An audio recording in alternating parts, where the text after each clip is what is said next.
ಹೊರದಿದೆ. ಸುಮಾರು ಹೇಮಾವತಿ ನದಿಯಿಂದ 80,000 ಕ್ಯೂಸೆಕ್ ನೀರನ್ನು ಆಚೆ ಬಿಡಲಾಗ್ತಾ ಇದೆ. 6 ಕ್ರಸ್ಟ್ ಗೇಟ್ಗಳ ಮೂಲಕ ಅಪಾರ ಪ್ರಮಾಣದ ನೀರನ್ನು ಬಿಡುಗಡೆ ಮಾಡಲಾಗಿದೆ. ಡ್ಯಾಮ್ನಲ್ಲಿ 50ರಿಂದ 100 ಅಡಿ ನೀರಿನ ಬುಗ್ಗೆ ಚಿಮ್ತಾ ಇದೆ. ಇಂದು ಅತಿ ಹೆಚ್ಚು ನೀರು ಬಿಡುಗಡೆ ಹಿನ್ನೆಲೆ ಹೇಮಾವತಿ ಜಲಾಶಯ ನೋಡಲು ಸಾರ್ವಜನಿಕರಿಗೆ ನಿರ್ಬಂಧವನ್ನು ಹೇರಲಾಗಿದೆ. ಜಲಾಶಯದ ಗೇಟ್ ಮೇಲ್ಭಾಗದಿಂದ ಅತಿ ಹೆಚ್ಚು ದಾಖಲೆ ಪ್ರಮಾಣದ ನೀರಿನ ಹರಿವಿನ ದೃಶ್ಯ ರಿಪಬ್ಲಿಕ್ ಕನ್ನಡದಲ್ಲಿ ಲಭ್ಯವಾಗಿದೆ. ಹಾಸನದಲ್ಲಿ ವರುಣಾರ್ಭಟ ಜೋರಾಗಿದೆ. ಹೀಗಾಗಿ ಹೇಮಾವತಿ ನದಿಯ ಡ್ಯಾಮ್ ತುಂಬಿ ತುಳುಕ್ತಾ ಇದೆ. ಈ ಬೆನ್ನಲ್ಲೇ 80,000 ಕ್ಯೂಸೆಕ್ ನೀರನ್ನು ಆಚೆ ಬಿಡಲಾಗ್ತಾ ಇದೆ. ದೃಶ್ಯದಲ್ಲೂ ಕೂಡ ನೀವು ಗಮನಿಸ್ತಾ ಇದ್ದೀರಿ. ಈ ಜಲಾಶಯಕ್ಕೆ ಸಾರ್ವಜನಿಕರಿಗೆ ಈಗ ನಿರ್ಬಂಧವನ್ನು ಕೂಡ ಹೇರಲಾಗಿದೆ.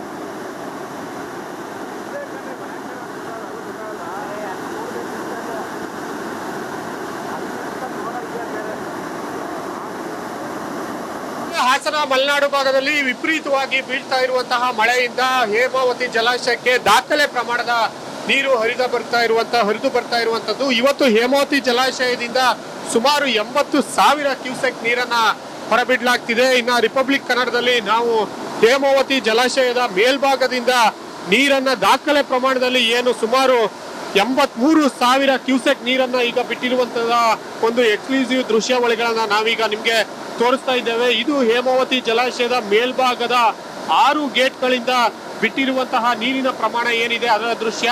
ಇವತ್ತು ಅತಿ ಹೆಚ್ಚು ನೀರನ್ನ ಬಿಟ್ಟ ಕಾರಣ ಯಾರನ್ನು ಕೂಡ ಈ ಒಂದು ಜಲಾಶಯದ ಹತ್ತಿರಕ್ಕೆ ಸಾರ್ವಜನಿಕರನ್ನ ಬರ್ಲಿಕ್ಕೂ ಕೂಡ ಯಾರನ್ನು ಕೂಡ ಬಿಟ್ಟಿಲ್ಲ.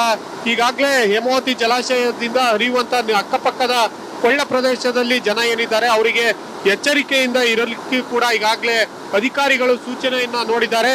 ಇನ್ನ ನೀರಿನ ರಭಸವನ್ನ ನೋಡ್ಬೋದು. ಇಲ್ಲಿ ಬೀಳ್ತಾ ಇರುವಂತಹ 6 ಗೇಟ್ಗಳ ಮೂಲಕ ಬೀಳ್ತಾ ಇರುವಂತಹ ನೀರು ಬಿದ್ದಂತಹ ನೀರು ಸುಮಾರು 50 ಅಡಿಗೂ ಹೆಚ್ಚು ಎತ್ತರಕ್ಕೆ ಚಿಮ್ತಾ ಇರುವ ದೃಶ್ಯಗಳನ್ನು ಕೂಡ ನೋಡ್ಬೋದು. ಇಷ್ಟು ರಭಸವಾಗಿ ನೀರು ಹರಿದು ಬರ್ತಾ ಇರುವಂತದ್ದು. ಸುಮಾರು ಇವತ್ತು 60 ಕ್ಯೂಸೆಕ್ ಅಷ್ಟು ನೀರು ಹೇಮಾವತಿ ಜಲಾಶಯಕ್ಕೆ ಹರಿದು ಬರ್ತಿದೆ ಅಂತ ಹೇಳ್ಬೋದಾಗಿದೆ. ಕ್ಯಾಮ್ರಾ ಪರ್ಸನ್ ಕಾರ್ತಿಕ್ ಜೊತೆ ಖುಷ್ವಂತ್, ರಿಪಬ್ಲಿಕ್ ಕನ್ನಡ, ಹಾಸನ. ನೋಡಿ, ಮಳೆ ಬರ್ತಾ ಇದೆ, ನದಿಗಳೆಲ್ಲವೂ ಕೂಡ ತುಂಬಿದೆ. ಜನರು ಹುಷಾರಾಗಿರಬೇಕು. ಅಂಥದ್ರಲ್ಲಿ ಬೆಳಗಾವಿಯಲ್ಲಿ ಇಲ್ಲೊಬ್ಬ ಕುಡಿದ ನಶೆಯಲ್ಲಿ ಹುಚ್ಚಾಟವನ್ನು ಆಡಿದ. ಬೆಳಗಾವಿಯಲ್ಲಿ ಕುಡಿದ ನಶೆಯಲ್ಲಿ ಯುವಕ ಹುಚ್ಚಾಟ ಆಡಿರೋದು. ಕೊಣ್ಣೂರು ಬಳಿ ತುಂಬಿ ಹರಿಯುತ್ತಿರುವ ನದಿಯಲ್ಲಿ ಈಜಾಡಿದ್ದಾನೆ. ನದಿ ಮಧ್ಯದವರೆಗೂ ಈಜಿ ಕೊನೆಗೂ ಕೂಡ ದಡ ಸೇರಿದ್ದಾನಂತೆ ಯುವಕ. ನದಿ ತೀರಕ್ಕೆ ತೆರಳದಂತೆ ಗೋಕಾಕ್ ತಾಲೂಕು ಆಡಳಿತ ಆದೇಶವನ್ನು ಹೊರಡಿಸಿದೆ. ಹೊರಬರುವಂತೆ ನದಿ ಪಕ್ಕದಲ್ಲಿ ನಿಂತವರಿಂದ ಮನವಿ ಮಾಡಿದ್ರು ಕೂಡ ಡೋಂಟ್ ಕೇರ್. ನೋಡಿ, ಕುಡಿದ ನಶೆಯಲ್ಲಿ ಆತ ಈಜೊಡೆದಿರೋದು. ಆತ ದಡ ಕೂಡ ಸೇರಿದ್ದಾನೆ. ಎಣ್ಣೆಗೆ ಅಷ್ಟೇ ಪವರ್ ಇದೆ ಅನ್ಸುತ್ತೆ, ಅದಕ್ಕೆ ಆತ ಕುಡಿದ ನಶೆಯಲ್ಲಿದ್ದರೂ ಕೂಡ ದಡ ಸೇರಿರೋದು.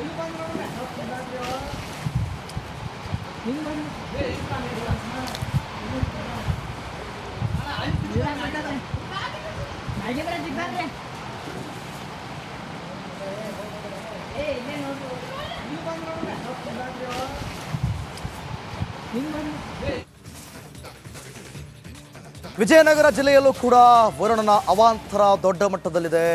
ಹಂಪಿಯಲ್ಲಿ ಹಲವು ಹಳೆಯ ಸ್ಮಾರಕಗಳು ಮುಳುಗಡೆಯಾಗಿದೆ ಅನ್ನುವಂಥ ಡೀಟೇಲ್ಸ್ ಸಿಗ್ತಾ ಇದೆ. ತುಂಗಭದ್ರಾ ಡ್ಯಾಮ್ನಿಂದ ನೀರು ಬಿಡುಗಡೆ ಹಿನ್ನೆಲೆ ಐತಿಹಾಸಿಕ ಹಂಪಿಯ ಹಲವು ಸ್ಮಾರಕಗಳು ಮುಳುಗಡೆಯಾಗಿದೆಯಂತೆ. ಧಾರ್ಮಿಕ ವಿಧಿವಿಧಾನ ಮಂಟಪ, ಜನಿವಾರ ಮಂಟಪ, ಪುರಂದರದಾಸರ ಮಂಟಪ, ಸ್ನಾನಘಟ್ಟ ಮುಳುಗಡೆಯಾಗಿದೆಯಂತೆ. ಸುಮಾರು 105 TMC ಸಾಮರ್ಥ್ಯದ ಜಲಾಶಯ ಇದೀಗ ತುಂಬಿ ತುಳುಕ್ತಾ ಇದೆ. 1 ಲಕ್ಷಕ್ಕೂ ಹೆಚ್ಚು ಕ್ಯೂಸೆಕ್ ಒಳಹರಿವು ಇರೋ ಕಾರಣ 1 ಲಕ್ಷ ಕ್ಯೂಸೆಕ್ ನೀರನ್ನು ಹೊರಗೆ ಬಿಡಲಾಗ್ತಿದೆ. ಸೊ ಹೀಗಾಗಿ 30 ಕ್ರಸ್ಟ್ ಗೇಟ್ಗಳ ಮೂಲಕ 2 ಅಡಿ ಎತ್ತರದಲ್ಲಿ ನದಿಗೆ ನೀರನ್ನು ಹರಿಸಲಾಗಿದೆ.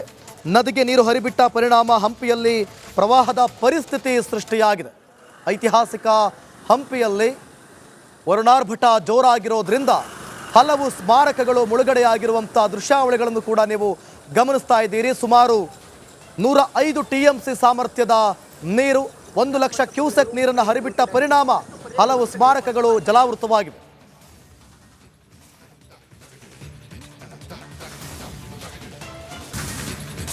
ಮುಡಾ ಹಗರಣದಲ್ಲಿ ಮೆಗಾ ಟ್ವಿಸ್ಟ್ ಸಿಗ್ತಾ ಇದೆ. ಮುಡಾ ಹಗರಣದ ಕುರಿತು ಎಲ್ಲೂ ಇಲ್ಲದ ಮಾಹಿತಿ. ದೋಸ್ತಿ ನಾಯಕರಿಗೂ ಸಿಕ್ಕಿದ್ಯಾ ಅಕ್ರಮದ ಪಾಲು?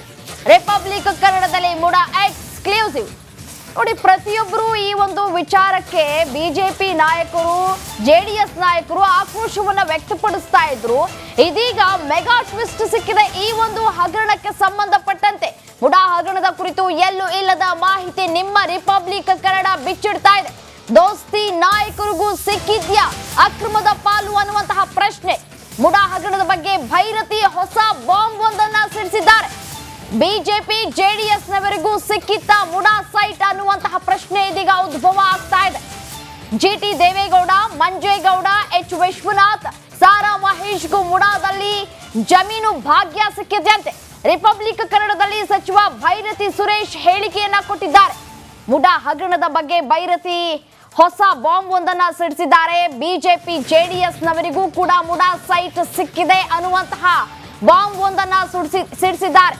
ಬರೀ ಕಾಂಗ್ರೆಸ್ನವರು ಹಗರಣವನ್ನ ಮಾಡಿದ್ದಾರೆ ಅಂತ ಹೇಳಿ ದೋಸ್ತಿ ನಾಯಕರು ಬೊಬ್ಬೆ ಹೊಡ್ಕೊಳ್ತಾ ಇದ್ರು. ಇದೀಗ ಅವರ ಬುಡಕ್ಕೆ ಬಂದಿದೆ. ಸಚಿವ ಭೈರತಿ ಸುರೇಶ್ ಹೇಳಿಕೆಯನ್ನ ಕೊಟ್ಟಿದ್ದಾರೆ. ಜೆಡಿಎಸ್ ನಾಯಕರು ಕೂಡ ಇದಕ್ಕೆ ಪಾಲಾಗಿದ್ದಾರಂತೆ. ಜಿಟಿ ದೇವೇಗೌಡ, ಮಂಜೇಗೌಡ, ಎಚ್ ವಿಶ್ವನಾಥ್, ಸಾರಾ ಮಹೇಶ್ಗೂ ಮುಡಾದಲ್ಲಿ ಜಮೀನು ಸಿಕ್ಕಿದೆ ಅನ್ನುವಂತಹ ಡೀಟೇಲ್ಸ್ ರಿಪಬ್ಲಿಕ್ ಕನ್ನಡಗೆ ಲಭ್ಯವಾಗಿದೆ. ರಿಪಬ್ಲಿಕ್ ಕನ್ನಡದಲ್ಲಿ ಸಚಿವ ಭೈರತಿ ಸುರೇಶ್ ಹೇಳಿಕೆಯನ್ನ ಕೊಟ್ಟಿದ್ದಾರೆ. ಹಾಗಾದ್ರೆ ಏನ್ ಹೇಳಿದ್ರು ಭೈರತಿ ಸುರೇಶ್ ನೋಡ್ತಾ ಹೋಗೋಣ.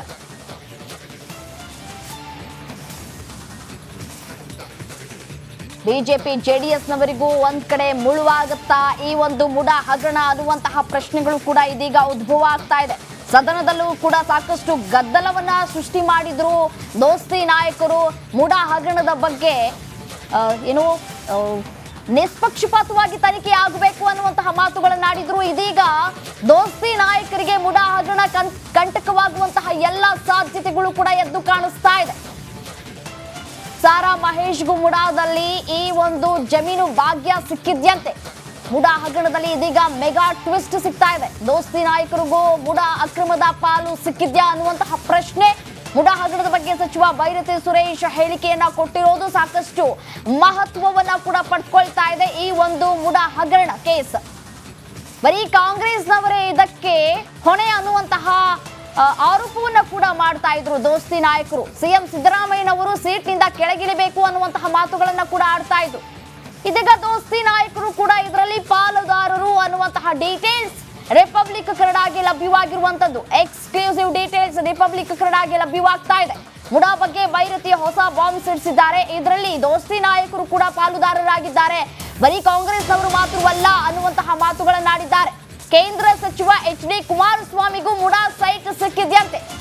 ಬದಲಿ ನಿವೇಶನಕ್ಕೆ ಮನವಿಯನ್ನ ಮಾಡಿದ್ರ ಕುಮಾರಸ್ವಾಮಿ ಅನ್ನುವಂತಹ ಪ್ರಶ್ನೆಗಳು. ಕೈಗಾರಿಕಾ ನಿವೇಶನದ ಬದಲಿಗೆ ಬೇರೆ ನಿವೇಶನಕ್ಕೆ ಬೇಡಿಕೆಯನ್ನ ಇಟ್ಟಿದ್ರಂತೆ ಎಚ್ ಡಿ ಕುಮಾರಸ್ವಾಮಿ. ಬೇರೆ ನಿವೇಶನ ನೀಡುವಂತೆ ಡಿಮ್ಯಾಂಡ್ ಅನ್ನ ಮಾಡಿದ್ರ. ಹಾಗಿದ್ರೆ ಎಚ್ ಡಿಕೆ ಬದಲಿ ನಿವೇಶನದ ಬಗ್ಗೆ ಎಚ್ ಡಿಕೆ ನೀಡಿದಂತಹ ಮನವಿಯ ದಾಖಲೆ ಕೂಡ ಲಭ್ಯ ಆಗ್ತಾ ಇದೆ. ಅಕ್ರಮದ ಬಗ್ಗೆ ದಾಖಲೆ ಸಮೇತ ಭೈರತಿ ಸುರೇಶ್ ಆರೋಪವನ್ನ ಮಾಡ್ತಾ ಇದ್ದಾರೆ. ಮುಡಾ ಹಗರಣ ಒಂದು ಕಡೆ ದೋಸ್ತಿ ನಾಯಕರಿಗೂ ಕೂಡ ಸಂಕಷ್ಟ ಎದುರಾಗಿದೆ. ಕುಮಾರಸ್ವಾಮಿ ಅವರಿಗೂ ಕೂಡ ಈ ಒಂದು ಕೇಸ್ ಹುರುಳಾಗುವಂತಹ